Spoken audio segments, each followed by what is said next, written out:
بسم اللہ الرحمن الرحیم۔ السلام علیکم۔ امید ہے کہ تمام حضرات خوش ہوں گے اور صحت یاب ہوں گے۔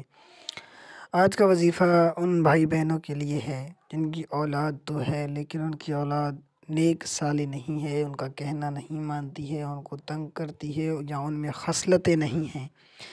والدین چاہتے ہیں کہ ان کا کہنا بھی مانیں، فرما بردار ہوں، یعنی سلیقہ مند ہوں۔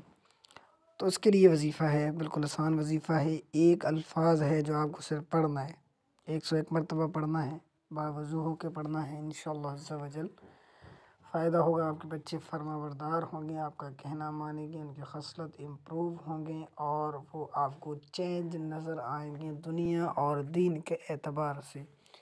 تو اس سے پہلے میری آپ سے چھوٹی سی ریکویسٹ ہے کہ ویڈیو کو پورا دیکھیں اینڈ تک اور چینل کو سبسکرائب کریں، ویڈیو کو لائک کریں اور بیل آئیکن پر کلک کریں۔ تو آتے ہیں وظیفے کی طرف۔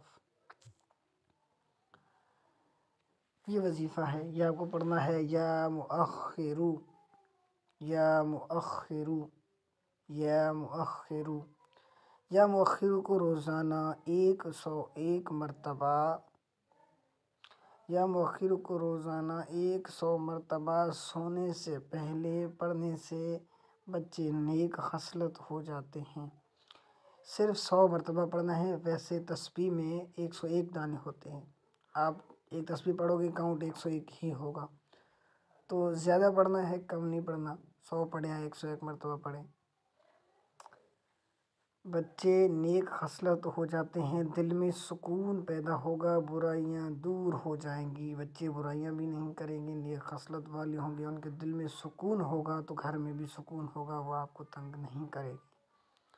تو یہ وظیفہ ہے، یہ آپ کو کرنا ہے۔ یا مؤخرو، باوضو ہونا ہے اور اس کے بعد یہ 100 یا 101 مرتبہ پڑھنا ہے۔ اس کے بعد یہ کسی چیز پر دم کرنا ہے، پانی پر، پھر وہ اس کو پلانا ہے، یا ڈائریکٹ آپ اس کو بچے کے اوپر پھونک سکتے ہو۔ تو انشاءاللہ عز و جل آپ کو فائدہ ہوگا۔